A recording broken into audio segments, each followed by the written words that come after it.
Alright, so as you can see, we've got our water sitting at 110 degrees here. That's what we want it at. Set that aside. Get a tablespoon of sugar. Get that going in. Get it mixed up here. Want to dissolve it real good.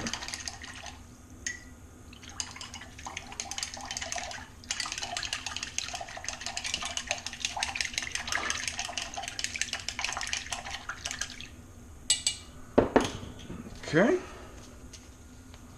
Get our active dry yeast. I use this.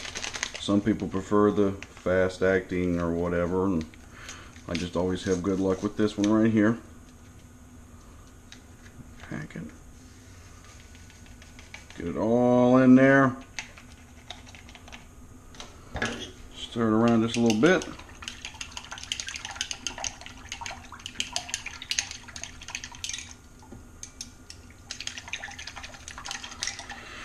Okay, we are going to let that sit for roughly 10 minutes till it's nice and frothy, and we'll come back in about 10 minutes. So it's nice and looking good. Very, very activated. It's what we like to see. So what we got here is about 2.5 cups of flour. I use all-purpose flour. I don't use bread flour. We got about a tablespoon of olive oil, about a teaspoon of salt, and I always add about another teaspoon to a tablespoon of sugar into my dough. Just think it makes it taste a little better. And I always just add a little bit of Italian seasoning. It doesn't take much, just a little bit in there. Get that stirred in along with here's our extra sugar. Dump that on in there, and then the salt. Throw that down. And I do these last, so I would just put the oil in with this. It's nice and good to go. Alrighty. Put that in our sink. Get this mixed up.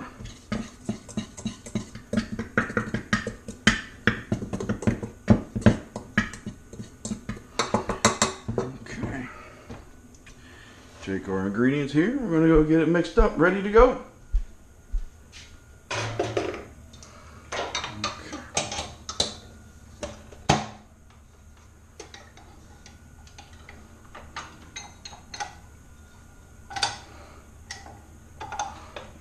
We're going to dump this on in.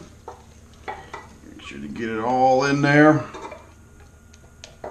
Now at this point, if you feel that you need a little bit of more water, like if it's getting too hard, not enough doughy, add a tablespoon at a time of flour or water, depending on what ingredient you think you will need. Just mixed up.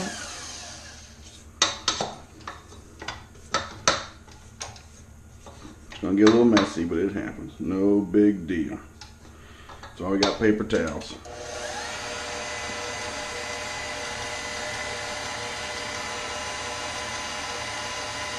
Oh yeah. And sorry the light's a little low over here in the kitchen.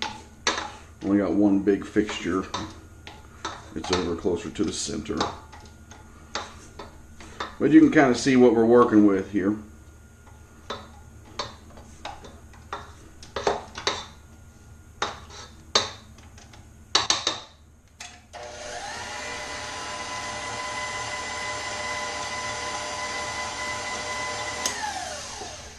Mixing it. See how it's starting to get nice and almost like a chewy substance, you know? Very gummy is what we're looking for.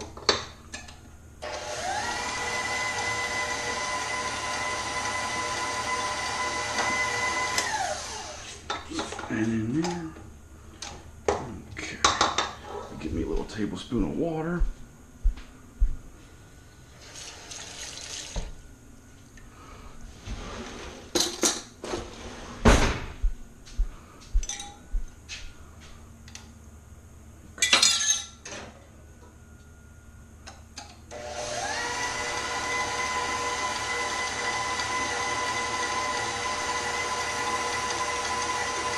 Oh yeah, nice and doughed up. That's what we like. Just to where it's not sticking. See how when I push that on it now, it's not sticking to it? And it should come right off of the dough hook there as well. That's the consistency that we're looking for. But we still got some flour that we might just have to knead in there by hand when it's all said and done. But that's no big deal. See, it's starting to stick there. A few more turns.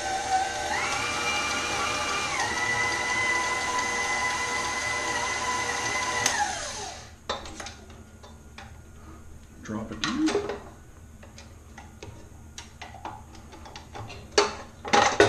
Let's see what we got here. Oh yeah, that's good. Let's see. Actually, pick that back up. Get this all off of our hook. Nice, and it doesn't stick to you. I mean, if you put your whole hand on it, it will. But if it doesn't stick to you, that's what we're looking for. I like to get all this stuff mixed around to get all the sides covered with flour. And you're going to have some leftovers, no big deal. So, the recipe that I found this from actually says to just let this sit for like 5 minutes. But to be honest with you, I prefer to let it sit for 20 to 30. It just rises much better. I always cover it. You can use saran wrap or whatever. It rises a lot better when you let it sit for, at least 15 minutes. It's a big difference from 5 minutes to 15 minutes to just, 30 minutes or so. And it's just much easier to get the dough spread out and get your crust formed up to where it is like an actual pizza. So we're going to let this rise for roughly 30 minutes and see what we get when we come back. All right, we got our oven at 450, preheated, nice and warm. Got our pizza plate here, pizza stone, whatever you want to call it, set up. A little bit, I use olive oil to just kind of lightly grease it. Just helps out so it doesn't stick when you go to cut it. This is where the fun begins. It gets nice and messy. A little flour here. Put it on the counter. There you go. Spread it around. Oh, got a little leftover onion there. Put your hands in it. Now here's what we want to product out. Look at that. See that right there? Get a little more flour on her hand so it doesn't stick. Quadrupled in size. That's what we like. Get some flour on it. Let's just set that aside. It's not going to stick. Put that in there. Alright, get it pushed out. And ain't gonna come out perfect. This isn't Domino's. But it'll come out pretty good. Just get it pushed evenly there.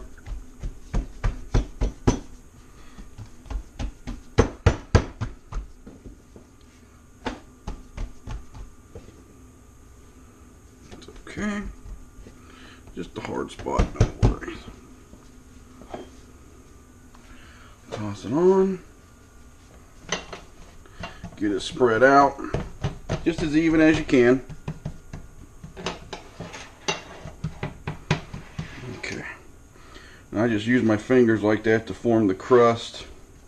Said it's not going to be perfect, but it's homemade. It's good. Good, good.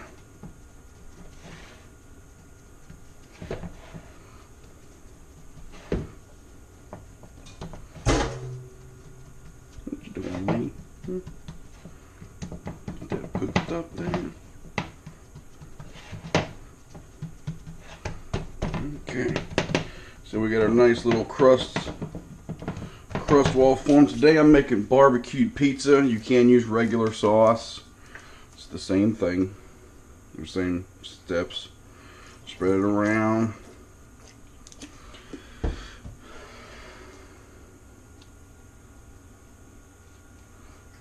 Okay.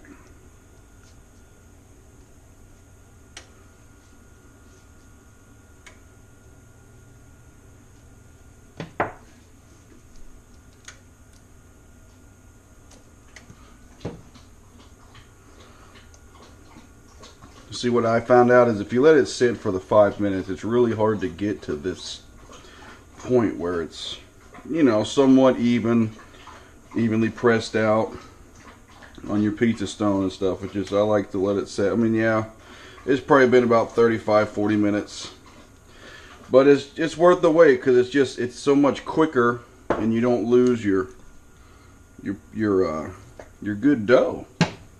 So get that looking good. Okay. Alrighty. Do some cheese.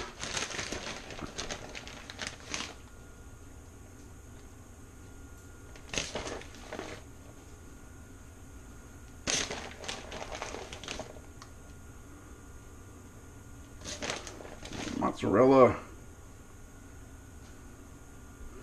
And my chicken that I'm gonna put on here, I just cooked it up in the old cast iron skillet, sliced it up, some butter, salt, pepper, and just the spices that I like to cook my chicken with. Nothing special or crazy.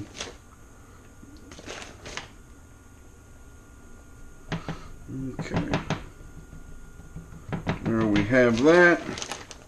Can't always hurt. There we go. Put that aside. And I know it's out of regulation, but who cares? I like pepperoni. Plus I got like 20, maybe 30 pounds of it in the freezer. Pizza's a good time to use it when I'm not making pepperoni rolls. That's for sure. Toss this on. Coming together very nicely.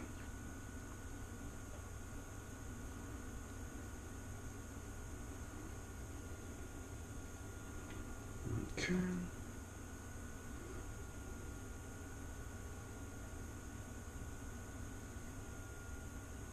The dog's down there just want me to drop a piece.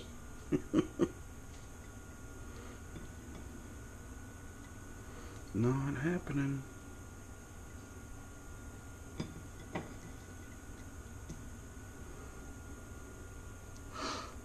Okay, a little bit more pepperoni, but you see, you got the crust formed. I don't know what else you could use. We just bought this pizza stone, you know, about a year ago or so. It just seems to work pretty well. It's very inexpensive compared to buying the pizza. Every one you make only costs a few bucks. And here's, yeah, we'll go chicken next.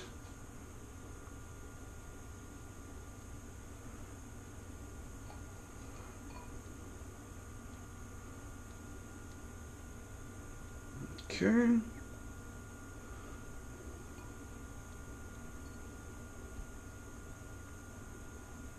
Very, yeah, strategically placed.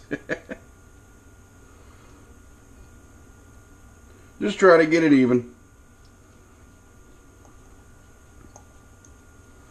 Alright, I'm gonna throw some onions on there. Love onions.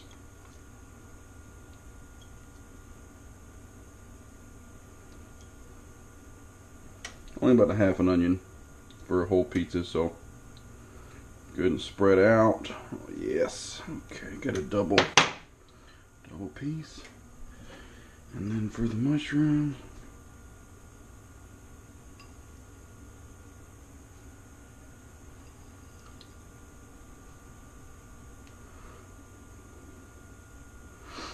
okay. So I'll let this cook for a little bit, and I'll take it out about halfway and throw a little bit of cheese on top just to kind of make a little covering. But like I said, it's at 450 right now. We want to put this in there for roughly 15 to 20 minutes, or until it's golden brown and looking nice and pretty. I'll take it out about 8 minutes and throw a little bit more cheese on it. And she goes. Set the timer. We will go for, we'll check it at 15. Alrighty, see you shortly. Alright, so I actually added an extra 5 minutes. We left it in there for 20. I checked it at 15. I decided not to put the cheese on it, just because it looks so pretty. Yeah, like I said, this didn't come out even, but it doesn't hurt anything. And there you have it. It's a good, delicious pizza. Very, very low cost. I mean, it took me, including the dough rise time, the cook time, about an hour for everything.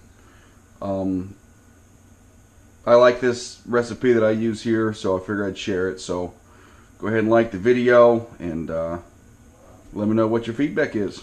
Thank you. Enjoy your pizza.